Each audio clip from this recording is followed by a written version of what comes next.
विशाल नामक 40 वर्षीय व्यक्ति 7 माह के बाद अपने भरे पूरे परिवार में लौट रहा था। विशाल शहर से बाहर नौकरी करता था। 7 महीने का अपना पूरा पैसा इकट्ठा करके वह अपने घर लौट रहा था। उसके परिवार में उसकी पत्नी थी और 2 बच्चे। विशाल रेलगाड़ी से अपने घर का सफर तय कर रहा था। रात काफी हो चुकी थी। ट्रेन में सवार सभी लोग अपनी अपनी बर्थ पर सो रहे थे, मगर विशाल की आंखों में नाम मात्र को नींद नहीं थी। इसका सबसे बड़ा कारण उसे घर जाने की खुशी थी। घर जाने की खुशी में विशाल को नींद नहीं आ रही थी। विशाल के अलावा एक व्यक्ति ऐसा और भी था जो सोया नहीं था।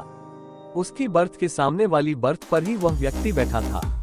अपने सामने चुपचाप बैठे व्यक्ति को विशाल ने देखा तो जाना कि वह ड्रैकुला की कहानी पढ़ रहा था। विशाल को लगा कि उसके सामने जो व्यक्ति बैठा है वह किताब पढ़ने के माध्यम से अपना वक्त बिता रहा है। शायद उसे भी नींद नहीं आ रही है।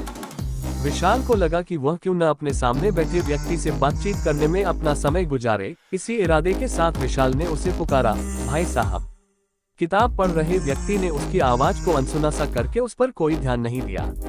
भाई साहब। दूसरी आवाज पर उसने किताब नीचे करके विशाल को सपाट दृष्टि से देखा। उसके चेहरे पर भी सपाट भाव ही थे। इस बार विशाल तनिक संकोच के साथ बोला, मैंने आपको डिस्टर्ब तो नहीं किया? नहीं, सामने बैठा व्यक्ति सपाट स्वर में बोला। विशाल मुस्कुराकर उससे बातों का सिलसिला जारी रखते हुए बोला, आपका नाम क्या है? सूर्य प्रताप, वह बोला। ओह। विशाल ने हलक से सांस छोड़ते हुए कहा, क्या आप भी अपने घर जा रहे हैं? नहीं, सूर्य प्रताप ने पूर्ववत स्वर में कहा। तो फिर आप अपने घर से कहीं और जा रहे हैं? विशाल ने मुस्कुराते हुए सामान्य स्वर में कहा। प्रताप ने उसे इस नजर से देखा मानो वह कुछ न कहना चाहता हो। विशाल चेहरे से ऐसा प्रकट करने लगा मानो बराबर संकोच कर रहा हो। फिर बोला, मैं आज 7 महीने बाद अपने घर वापस लौट रहा हूँ। अपने परिवार से मिलने की खुशी में मुझे नींद नहीं आ रही है, इसलिए मैंने सोचा थोड़ा आपसे बात ही कर लूं। प्रताप कुछ न बोला। वह उसकी बात पर सिर को इस तरह जुम्बिश देकर रह गया मानो उसकी बात पर सहमति जता रहा हो।